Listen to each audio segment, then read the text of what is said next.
Very excited to talk about an upcoming technology summit going to take place in Dallas, Texas, April 12th, 13th, and 14th.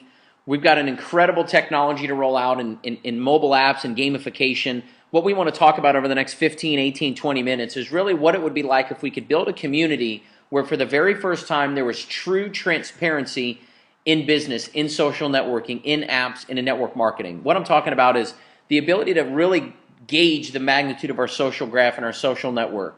You see, for the last 15 years, as consumers, we've all been participating in something we didn't even know we were in, which is this idea of eyeball acquisition. Maybe you've heard this, but eyeball acquisition has been going on since the 90s in the shift of trillions, where traditional media companies, news and print and radio and television, there's been 4 or 5 families that have owned access to kind of the information highway. And then when the internet came out, it totally changed it. In 1996, Hotmail.com opened up their doors and started the company. 18 months later, a couple 20-year-old kids, by the way, 18 months later, the company sells for $420 million. Why? What's the value of eyeballs? Well, in Hotmail's case, it was worth $400 million. And then after that, MySpace sells to Rupert Murdoch in 2005 for $580 million. Facebook opens up, Twitter opens up, YouTube opens up. And the values for these companies have been unbelievable. It's been astonishing. It's not about the revenue that they create, it's about the eyeballs that they acquire. Because if you think about it, Facebook has never charged any of us to use Facebook. Instagram had never raised $1 in revenue. They've never sold anything, but they sold to Facebook for $1 billion. Why? Eyeballs. Today's real estate values aren't in houses, they're not in locations or mansions, they're in cell phones. Because people's phones are glued to their faces. There's an app in San Diego called Mogul. It's a restaurant app where this guy, John Carter, who's an advisor to our firm and a partner of ours, he launched basically a gamified version of eating out. So you go spend $200 at a sushi restaurant, you use your Mogul account on your mobile phone, on your app, and you get 10% back. 10% back on all your purchases. So they've got a gamified eating out app. How do people find out about that app? They hear from it. They hear from their friends about it. That's how it works. So as you watch the world change right in front of your eyes, don't take my word for it. Take the world's word for it. Every magazine in the world right now, if you've been to an airport lately or been to a gas station, no matter where you see magazines, they're all talking about mobile. I've got a stack of them in front of me with Time Magazine's Man of the Year last year with none other than Mark Zuckerberg. Whether it's Entrepreneur or TechCrunch or Fortune or Time Magazine, all of them are all talking about mobile and this current credibility. It's not about industries that are 10 and 20 and 30 years old operating on those old rules and running those old plays. It's about the new currency, the new credibility. It's about the new way of doing business. So if you think about how these companies get driven, they get built by us. How did you find out about Instagram? Instagram as a company doesn't take pictures itself and post them. You've never watched a YouTube video. The content's created by us. I hope that makes sense. Words with Friends is a platform where I can engage with my friends. So in order for me to engage with my friends, don't I have to invite them? So naturally, the gamified behavior in all these apps and all these games and all these social networks inherently built in is for us to want to connect with our peers, us to want to connect with our friends. So how do we connect with them? If they're not on Instagram, if they're not on Pinterest, if they're not a YouTube fan, if they're not on Instagram, we have to invite them. Most of them, when they get started, Pinterest was for sure, Facebook was, Gmail was, invitation only. Heck, at Facebook, you had to have a specific email address to even get an invitation. You had to have a Harvard.edu email address to even get in their deal. And then once they get out of the gates, Instagram got 1 million downloads in their first 30 days, 100 million in 18 months, and then sold the company for $1 billion. So a lot of people think this is a trend. A lot of people think this is like a cool thing. It's not a trend. It's a way that we live our lives. You know, smartphones are an indispensable part to the way that we live. It doesn't matter if you live in San Diego, Tokyo, Mexico City, or Moscow, or Zimbabwe for that matter. Everywhere in the world, people have their lives have been transformed by the consumer behavior that the cell phones have driven. They help navigate our world. They help connect people. People use our cell phones as a way to shop. People use their cell phones as a way to manage their investments, as a way to manage their bank accounts. People use cell phones in these mobile apps through health and fitness apps, whether it's like a MyFitnessPal where they track their calories, they track their walks, their runs. Nike's got an app out where people can measure the distance, their rate, their pace, their time. There's a mobile app for everything. You've heard that line used for a couple of years, but today it's true. There's over 1 million mobile apps out there, and it's not a domestic U.S. conversation. We're talking about a global movement. To give you an idea, there's more mobile phones in China than computers in the world. If you look at the United States, there's 103% mobile phone penetration. That means there's more phones than people. Europe, 120% of Europe has a mobile phone. Is that the craziest thing you've ever heard or what? You start looking at Asia, 74% of all of Asia has a cell phone. You know what that tells you? There's billions of people with a cell phone just in Asia. We're fishing in a very large stock pond, and the fish are hungry.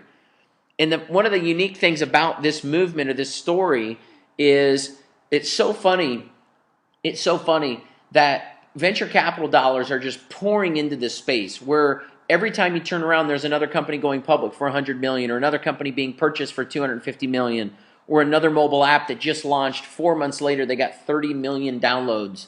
To give you an idea of how fast it's growing,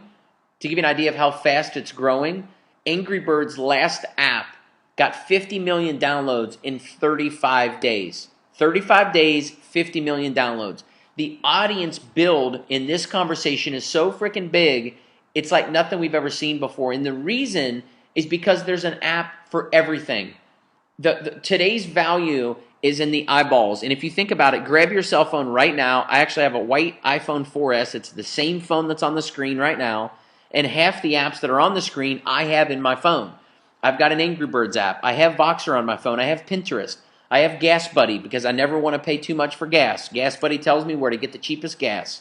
I have Pandora because I don't listen to the radio because it's full of crappy commercials. I have Ticketmaster because I have an in-app alert system, and I've checked all the bands that I like, and I get alerted anytime they ever come to California. I play Jeopardy on my phone. I have TripAdvisor on my phone, so I always know where to eat cool restaurants, stay at cool hotels. I've got apps on my phone like Send It Social, which is an app where I can send gifts to my friends through an app. If I want to send a martini to you across the country, I can do it without ever leaving my phone. That's the world that we're in. Our world has completely been appified. And if you think about some of the uniquenesses of some of the apps, this is an app called Giftly. Think about how much revenue is being generated from the apps. It's not just a free app and it's a cheesy little way that people can chat or play games with each other. Apps are real business. This is an app that just raised another few $1 million. It's an app that you can send gifts to people all around the world, not just for Christmas. I'm talking everyday stuff. You can send a gift card to a sushi restaurant. You can send a cup of coffee to somebody on the other side of the world in Tokyo. And you can do it right from your phone, right to their phone. And it's the easiest thing to do. But think about how much commerce, how much revenue is flowing through a community like that. Imagine being able to send gifts to your friends and get paid to do it. Imagine to introduce your friends to an app community where when they download gifts, they buy gifts, they send gifts, you get paid off of all of it. So now instead of being in just skincare or just weight loss or just real estate or just finance, you can build an app community that has apps in all industries. And you get a little sliver off of all of them, almost like a toll booth. Every single dollar that flows through there, pop, pop, pop, pop, pop, pop, you get a piece of all of it. Think of how sick that would be. So to me, the thing that powers this entire conversation isn't the apps themselves, it's the behavior that drives the apps.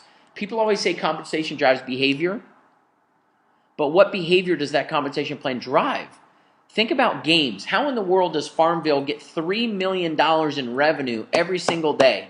It's a fake farm with fake farmers, fake squash, fake rewards, fake prizes, and fake money. But they're generating real dollars, $3 million a day. You know why? They've got tens of millions of people plugged into it every single day. Every single day. Why? Social connection, interaction. People want to be a part of a community. People want to be challenged. They want to be rewarded. They want to be recognized. And all of those things exist inside of Farmville. What is Farmville? It's a game. The behavior that games create. The number one rule for a game, it's got to be fun. But the best games are the games that are helpful and useful. So imagine if we could gamify app sharing. What if we could build an incentive model to where your mission was to go out and open the eyes of other people? Add gamification on top of building a business. That's what we're talking about doing. And what's so cool about it is it's a completely fresh perspective with points and downloads and games and rewards. Download apps, refer your friends, earn rewards. Very, very simple concept. It's been done in so many other industries. Think about it. What airline do you fly? And why do you fly that airline? Do you have points? Do you get miles? How about your credit card? What about the credit card commercials on television all the time that if you use this credit card, you get 5% back, 5% cash back on your credit card? That's gamification. You've been gamified. The whole world has been gamified. Restaurants, credit cards, hotels, shopping, loyalty rewards cards, buy 10-foot-long sandwiches, get your 11th one free. That's a game. That's gamification. So what's so strong about a group of people collectively with collaboration in a transparent world, one person can change the world. The power of one to change many. And it only starts with one person. That's how Facebook started. One guy, Mark Zuckerberg, told his 4 roommates. His 4 roommates, one of them was in a fraternity. He told his 15 fraternity buddies, and it blew up. A few months later, they were all over every Ivy League school. A handful of months later, they're all over every college. A handful of years later, they're at 500 million people. In 2013, they're over 1 billion. 8 or 9-year-old company started by a 20-year-old kid. How in the world did it happen? Started with one guy, changed the world. And it's all about, in our world, transparency. Nobody made any dollars in Facebook. There's people in Facebook that were one of the first 500 people to download it and get on the website. They've got 100 million people in their group. They don't even know it because Facebook's not transparent. Some of the very first people to download Instagram and share it on their Twitter pages. Do you know how many people downloaded Instagram because they saw them post something on Twitter? Well, you'd never know because Twitter doesn't tell you. You have no idea. Instagram doesn't tell you. You know how many people that you've introduced to LinkedIn have told other people? It shows you through 2 levels how many connections you have, but it stops. Could you imagine if you could actually see how big of an audience you really have, how powerful and influential you truly are? What if we added dollars to the back end of that? Do you think people would get excited about that? It really is time to reward people for their social graph. In today's world, true value is in the audience. True value is in the community. True value is in being able to build a community of people who spend time engaged in your community. And it's not on a website anymore. Facebook came out a handful of months ago and said their biggest mistake was that they didn't become a mobile company faster. They launched the domestic US as a website in 2004. Mobile apps didn't even come out until 2009. That's when the App Store came out. So for 5 years, they fiddle-farted around on the internet. And then all of a sudden, once the mobile app came out, it exploded. Because we're in a mobile world. So if what we've covered so far has made some sense, if it's intrigued you, which in the last 12 minutes, I don't know how you wouldn't be able to get excited about the idea of a gamified mobile app sharing network with real rewards around the entire world. This is not a domestic conversation. This is a 38-country day 1 launch in 6 languages. So the game is absolutely on. It's on like Donkey Kong. Get your butt to Dallas. Dallas, April 12th, 13th, 14th. The very first phase of this app is going to be on people's phones at the event. We're super excited.